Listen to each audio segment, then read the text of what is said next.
હું કવિ દયારામનો પરિચય અને કાવ્ય પંક્તિઓ કરીશ. દયારામ મધ્યયુગીન ગુજરાતી સાહિત્યના નોંધપાત્ર હતા. ચાણોદ અને ડભોઈમાં તેમનું બાળપણ વીત્યું હતું. તેમની 80થી વધારે કૃતિઓ ઉપલબ્ધ છે. દયારામની ગરબીઓ ગુજરાતમાં ખૂબ જ જાણીતી છે. ચિંત તું સિદ્ધને ચિંતા ધરે દયારામની જાણીતી રચના છે. આપણે આ રચનાની થોડી પંક્તિઓ જોઈશું. ચિંત તું સિદ્ધને ચિંતા ધરે, ચિંત તું સિદ્ધને ચિંતા ધરે, કૃષ્ણને કરવું હોય તે કરે, કૃષ્ણને કરવું હોય તે કરે. સ્થાવર જંગમ જળ ચેતનમાં, સ્થાવર જંગમ જળ ચેતનમાં માયાનું બળ ઠરે, માયાનું બળ ઠરે. સ્મરણ કર શ્રી કૃષ્ણચંદ્રનું, જન્મ મરણ ભય હરે. તેમનું પૂરું નામ લાલ શંકર દવે હતું. તેમનો જન્મ સુરતમાં થયો હતો. તેમણે સમાજ સુધારણનું અને સાહિત્યનું ઘણું કામ કર્યું હતું. જય જય ગરવી ગુજરાત આ કાવ્ય સમૂહમાં ગાઈ શકાય એવું ગુજરાતનું ગૌરવ ગીત છે. આપણે તેમની થોડીક કાવ્ય પંક્તિઓ મેળવીએ. ધ્વજ પ્રકાશે જળ કસુંબી, ધ્વજ પ્રકાશે જળ કસુંબી, પ્રેમ નક્કી તું ભણવ ભણવ, નિજ શક્તિ સમૂહને પ્રેમ ભક્તિની રીત. આપણે એમની બીજી કાવ્ય પંક્તિઓ મેળવીએ. વૈષ્ણવ જનતો તેણે કહી, વૈષ્ણવ જનતો તેણે કહી, પીડે વિનોવર સવેલ કી, હે રામ રામ મિયા. માથે મેઘા છાય પાયા પર ભીના રે, સંગ વાદળની વેળા ભાગ ભણ ધીના. ગુજરાતી ભાષા અને ગુજરાત રાજ્ય ભાષા છે. શાળામાં 21મી ફેબ્રુઆરીએ આંતરરાષ્ટ્રીય માતૃભાષા દિવસની ઉજવણી થવાની હતી. બધા વિદ્યાર્થીઓ ખૂબ ઉત્સાહમાં હતા.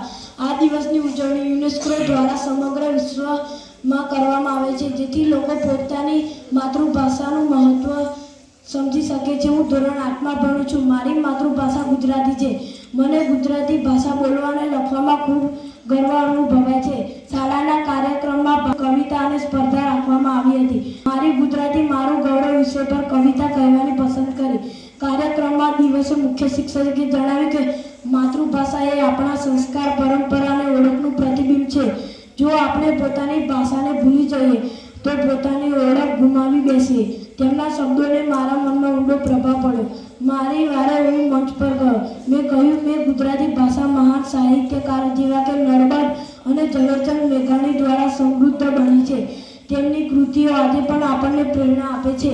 મારી વાર્તામાં એક નાનકડા છોકરાની વાત કહી, જે અંગ્રેજી બોલવામાં ગર્વ અનુભવતો હતો અને પોતાની માતૃભાષા બોલવાનું ટાળતો હતો.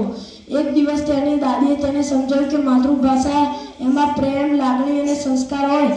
ત્યારબાદ તે છોકરો પોતાની ભૂલ સમજી ગયો અને ગુજરાતી પ્રાંત ગૌરવના અનુભવવા લાગ્યો. નિષ્કર્ષ: માતૃભાષા દિવસ આપણને પોતાની ભાષાનો માન આપે છે, સન્માન રાખવાની પ્રેરણા આપે છે.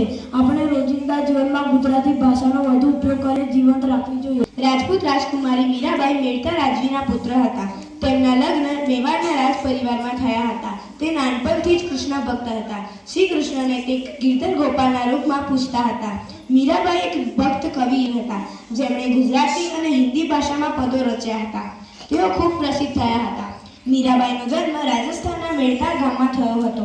તેઓ રાજકુટુંબમાં જન્મ્યા હતા. નાનપણથી જ એમનું મન કૃષ્ણ ભક્તિ તરફ ઢળેલું હતું. મીરાબાઈની ભક્તિ રચનાઓ લોકજીવનમાં વણાઈ ગઈ છે. આપણે મીરાબાઈની વિવિધ પદોની કાવ્ય પંક્તિઓ માણી. વાગે છે રે વાગે છે વૃંદાવન મોરલી વાગે છે, તેનો નાદ ગગનમાં ગાજે છે, વૃંદાવન મોરલી વાગે છે. બીજી: મેરે તો गिरधर गोपाल दूसरा न कोई, मेरे तो गिरधर गोपाल दूसरा न कोई, जाके सिर मोर मुकुट मेरो पति सोई, जाके सिर मोर मुकुट मेरो पति सोई. ત્રીજી: पाई मैंने राम रतन धन पायो, पायो जी मैंने राम रतन धन पायो, वस्तु अमोलक दी मेरे सदगुरु, वस्तु अमोलक दी मेरे सदगुरु, कृपा कर अपनायो. ચોથું: ઝેર પીધા તો પીધા છે જાણી, મેવાડના રાણા ઝેર પીધા છે જાણી જાણી.